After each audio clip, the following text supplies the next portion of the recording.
Hello friends, welcome once again. मैं विनय कुमार शाह, राजकीय inter college मनान में गणित का अध्यापक हूँ।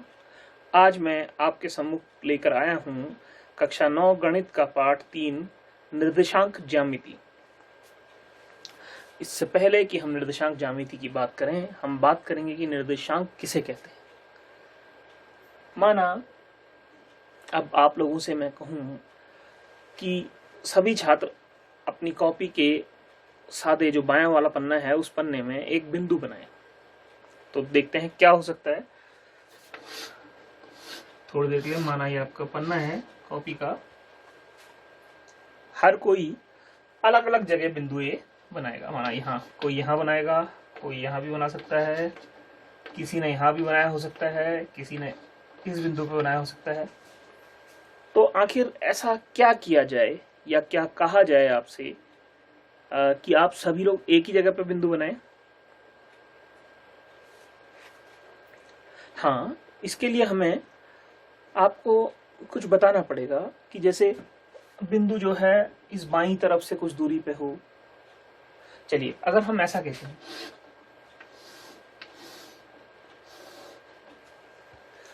कि एक ऐसा बिंदु बनाइए अपनी कॉपी में जो आपकी कॉपी के बाएं वाले भाग से 2 सेंटीमीटर की दूरी पे हो, तो क्या होगा?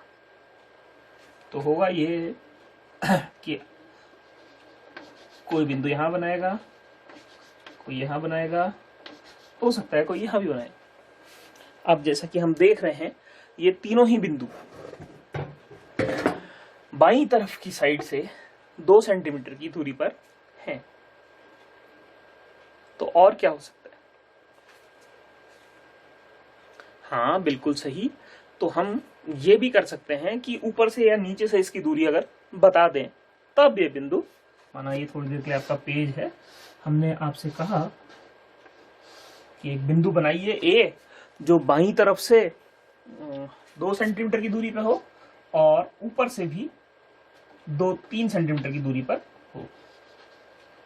तो अगर मैं ये कहूं कि एक ऐसा बिंदु बनाइए जो बाईं तरफ से 2 सेंटीमीटर की दूरी पे है और ऊपर से 3 सेंटीमीटर की दूरी पर हो, तो सभी लोग एक ही जगह पे बिंदु बनाएंगे। हाँ, बिल्कुल। तो इसका अर्थ है कि किसी सतह या तल पर जो कि द्विविमीय है, जैसे आपकी कॉपी का पन्ना है, हमें बिंदु की सही स्थिति बनाने के लिए 2 चीजों की आवश्यकता पड़ती है। अच्छा, चलिए देखते हैं त्रिविमीय आकाश में क्या होता है। अब अगर मैं कहूं कि इस कमरे के अंदर एक बिंदु लिया जाए, उसकी स्थिति हम कैसे बताएंगे? बिल्कुल सही, उसकी स्थिति के लिए हमें 3 चीजों की आवश्यकता पड़ेगी। तो हमें यह बताना पड़ेगा कि वो नीचे से कितना ऊपर है या छत से कितना नीचे है, एक बात। दूसरी बात, हमें यह बताना पड़ेगा कि वो दाईं तरफ वाली या बाईं तरफ वाली दीवार से कितनी दूरी पर है, और या दाईं तरफ वाली दीवार से कितनी दूरी पे है। और तीसरी चीज जो हमें बतानी पड़ेगी वो ये ब्लैक बोर्ड वाली दीवार से कितनी दूरी पे है या इसके सम्मुख वाली दीवार से कितनी दूरी। तो त्रिविमीय आकाश में किसी बिंदु की स्थिति निर्धारण के लिए हमें 3 चीजों की आवश्यकता पड़ेगी। यही चीजें जिनकी आवश्यकता हमें किसी बिंदु की स्थिति को बताने के लिए पड़ती है, उसे हम कहते हैं निर्देशांक।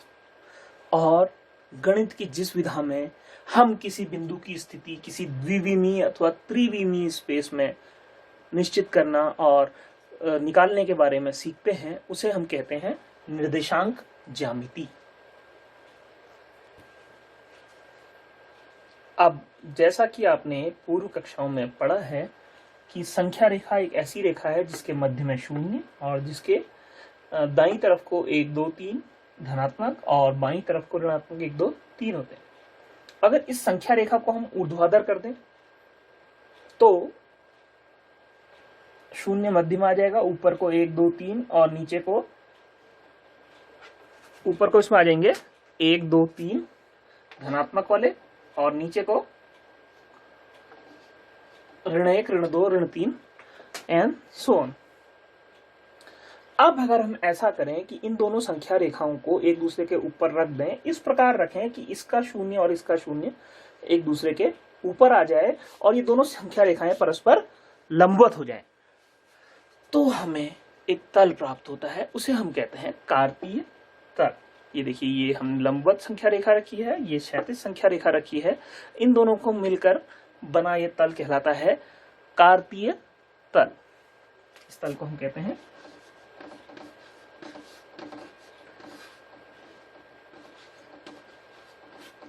कार्तीय तल।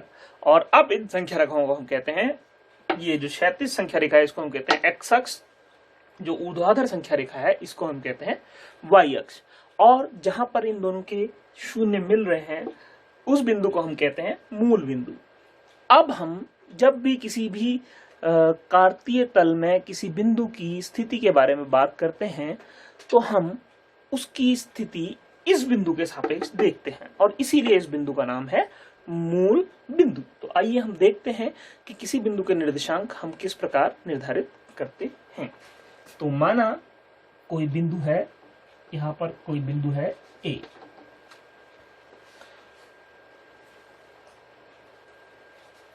ये कार्तीय तल इन अक्षों द्वारा 4 भागों में बटा रहता है। इन भागों को हम चतुर्थांश कहते हैं। ये वाला प्रथम चतुर्थांश, ये वाला भाग कहलाता है द्वितीय चतुर्थांश, इस भाग का नाम है तृतीय चतुर्थांश, और ये वाला चतुर्थ चतुर्थांश।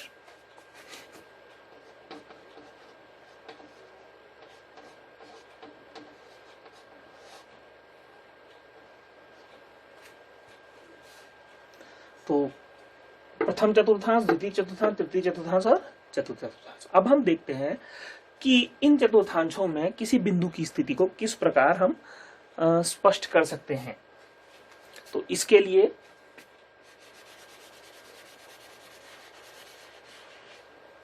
हम एक बिंदु लेते हैं, ये बिंदु हमने लिया ए। अब हम क्या करते हैं कि ए बिंदु से एक्स अक्ष पे लंब डालते हैं। एक्स अक्ष पे हमने लंब डाला, इसने एक्स अक्ष को कहां पर काटा? बिंदु 3 पर। तो ए का एक्स निर्देशांक हो जाएगा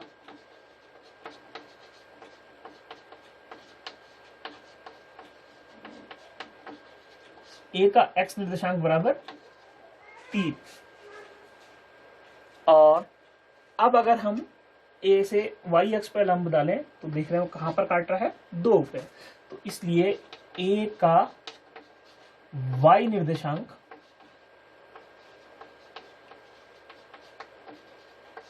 ये हो जाएगा 2। तो हमने ए के निर्देशांक देखे, ए का एक्स निर्देशांक आया 3 और ए का वाई निर्देशांक आया 2। तो हम कहते हैं बिंदु ए के निर्देशांक हैं 3, 2। बिंदु ए के निर्देशांक कहलाते हैं 3, 2। पहले एक्स और फिर वाई। एक्स निर्देशांक को हम भुज भी कहते हैं और वाई निर्देशांक को भुज या एक्स निर्देशांक। ये कितना है इसका?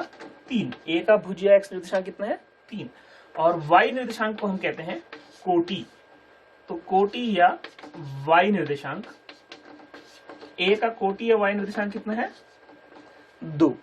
तो हमने अभी देखा कि किसी बिंदु के निर्देशांक कैसे ज्ञात करते हैं? उस बिंदु से उस अक्ष पे लंब डालते हैं और जहां पर वो उस एक्स को काटता है वो उसका एक्स निर्देशांक हो जाता है, और जहां पर वो लंब वाई एक्स को काटता है वो उसका वाई निर्देशांक हो जाता है। और एक्स निर्देशांक को भुज और वाई निर्देशांक को कोटि भी कहते हैं। अब यदि हम ध्यान से देखें तो हम ये पाएंगे कि प्रथम चतुर्थांश में जितने भी बिंदु होंगे उनसे डाला गया लंब एक्स में हमेशा धन में पहुंचेगा। तो इसका अर्थ यह है कि इस चतुर्थांश में स्थित सारे बिंदुओं के एक्स निर्देशांक क्या होंगे? धन। और इसी प्रकार अगर हम यहां से लंब डालें वाई की ओर तो हम देखते हैं कि इनके वाई निर्देशांक भी क्या होंगे? हमेशा धनात्मक। तो पहले चतुर्थांश में एक्स निर्देशांक भी धनात्मक होगा और वाई निर्देशांक भी धनात्मक होगा। इसी प्रकार जब हम दूसरे चतुर्थांश में देखते हैं तो दूसरे चतुर्थांश में x निर्देशांक ऋणात्मक और y निर्देशांक धनात्मक। तीसरे चतुर्थांश में जब हम देखते हैं तो इसमें x निर्देशांक ऋणात्मक और y निर्देशांक भी ऋणात्मक होगा, तो इसमें दोनों निर्देशांक बिंदु के ऋण होंगे। और ऐसे ही चतुर्थांश में जब हम देखें तो x निर्देशांक प्लस और y निर्देशांक माइनस होगा। तो अब हम केवल निर्देशांक देख के भी ये बता सकते हैं कि ये बिंदु कौन से चतुर्थांश में स्थित होगा, उसको वास्तविक प्लॉट करने की आवश्यकता नहीं। तो अब कुछ प्रश्न है आपके लिए। प्रश्न है बिंदुओं A 3 ऋण 5, B 4 7, C ऋण 3 ऋण 2 और D ऋण 2 5 किस चतुर्थांश में स्थित हैं, व इनके भुज व कोटि लिखिए। Thank you.